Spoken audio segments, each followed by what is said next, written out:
তো আসসালামু আলাইকুম প্রিয় দর্শক, দেশ ও দেশের বাইরে থেকে যারা আজকে আমাদের সাথে আছেন তাদের সকলকে জানাই অনলাইন অ্যাগ্রোবিডির পক্ষ থেকে আন্তরিক শুভেচ্ছা অভিনন্দন। আসসালামু আলাইকুম ভাই, আপনি কোন জায়গা থেকে আসছেন? ডিউটি থেকে। তো এখানে মূলত কি উদ্দেশ্যে আসা? চাল ভাঙানোর লেগে। চাল কি চাল নিয়ে আসছিলেন আপনি? শুকনা চাল। শুকনা চাউল। শুকনা চাউল করার আগে এক ভাবি নিয়ে আসছিল ভেজা চাউল, আপনার সামনে ওইটাও করা হলো। ভেজা চাউলটা কেমন হলো, শুকনা চাউলটা কেমন হলো? ভালো, দুইটাই ভালো। দুইটাই কি দুইবার দেওয়া লাগছে না একবারে ফিনিশিং হয়ে গেছে?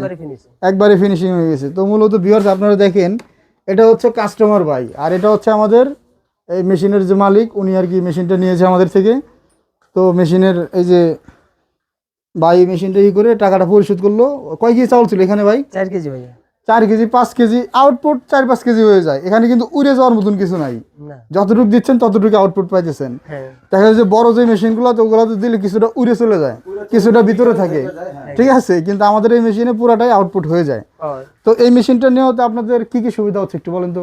বাড়ির কাছে সুবিধা, মেশিনও ভালো, শুকনা এবং ভিজা দুইটাই ভাঙানো যায়। তো মোটামুটি এই ধরনের মেশিন নিয়ে কেউ কি একটা উদ্যোক্তা হয়ে ছোট একটা প্রতিষ্ঠান শুরু করতে পারে? হ্যাঁ পারে। পারে না? তো ধন্যবাদ ভাই, দোয়া থাকবে আমাদের জন্য, দোয়া করবেন। টিটু ভাইয়ের জন্য দোয়া থাকবে, সে যেন পরবর্তীতে প্রতিষ্ঠানটা আরো একটু বড় করতে পারে। অবশ্যই। তো আসসালামু আলাইকুম ভাই। ওয়ালাইকুম আসসালাম। তো আজকে আমরা টিটু ভাইয়ের বাড়িতে আসছি।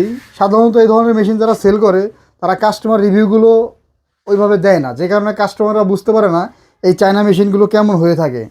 তো টিটু ভাই, আমাদের থেকে মেশিনটা তো আপনি নিছেন, তো আজকে আপনার যে কাস্টমার আপনার এখানে আসলো ধান নিয়ে, ধান ভাঙাইতে অটো নিয়ে আসছে, বস্তার পর বস্তা ধান রয়েছে।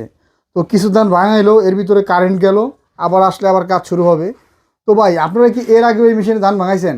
না, আগে আমাদের এলাকায় এই মেশিন ছিল না। তো কিছুদিন যাবত। টিটু ভাই কতদিন যাবত মেশিনটা আনছে? এই 1 মাস যাবত। 1 মাস যাবত। তো এর ভিতরে তো আপনারা ভাঙাইতেছেন। হ্যাঁ, এর ভিতরে। তো আপনারা ধান ভাঙা এই মেশিনের কেমন আউটপুট পাচ্ছেন? আমরা খুবই উপকৃত হচ্ছি, কারণ আমাদের এলাকায় আগে যে মেশিনগুলো ছিল তা অ্যানালগ মেশিন। হ্যাঁ। ওই জায়গায় ধান ভাঙাইলে পুরা চাউল একসাথে বের হইতো। আচ্ছা। বাড়ি থেকে আবার এগুলা আলাদা করা হইতো। আলাদা করা হইতো। কিন্তু এই মেশিনে একটা সুবিধা, আমাদের চাউলগুলা অটো মেশিনের মতো আলাদা হয়ে যাচ্ছে। মনে হচ্ছে আমরা দোকান থেকে এই চাউলগুলা কিনে আনছি, মানে বস্তা থেকে চাউল কিনে জাস্ট খালি ধুয়ে রান্না করা যায়। একেবারে পোলা দিয়ে বাড়িতে এনে ঝাড়াঝাড়ির কোনো ঝামেলা নাই, এরকম একটা। তো এই দিক থেকে আপনারা খুবই খুশি হয়েছেন। তো এই মেশিনগুলো দিয়ে একটা উদ্যোক্তা ছোট আকারে কি একটা প্রতিষ্ঠান শুরু করতে পারে? অবশ্যই। কারণ টিটু ভাই মূলত একটা উদাহরণ হিসেবে তার বাড়ির পাশে একদম এই যে দেখেন রাস্তার সাথে খুব সুন্দরভাবে যে ডাইরেক্ট অটো নিয়ে তার এসের সামনে বস্তায় বস্তায় ধান নিয়ে চলে আসছে ভাইরা।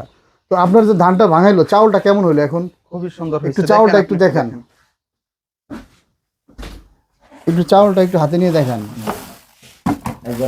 এই যে দেখেন ভিউয়ার্স, এই হচ্ছে এই ভাইয়ের মেশিনের যে ধানগুলো আনছে, সে 1 বালতি ধান নিয়ে আসছে, এখনই ওই 1 বালতি ধান ভাঙায় বাসায় নিয়ে রান্না করবে। আইসে ভাই এই কথাটাই বলছে। তো বস্তা বস্তা ধান থাকার পরেও তার মামা ভাগ্নের সম্পর্ক, যে কারণে সে আগে তারটা করে দিছে।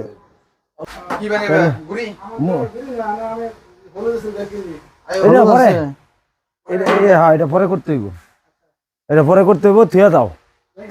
হ্যাঁ হ্যাঁ, থুয়া দাও। ধান পরে ধানগুলা বানানোর পর আমরা দেখবো যে ধানগুলা কেমন হয়। ভাই খুব ইমার্জেন্সি প্যারা নিয়ে আসছে।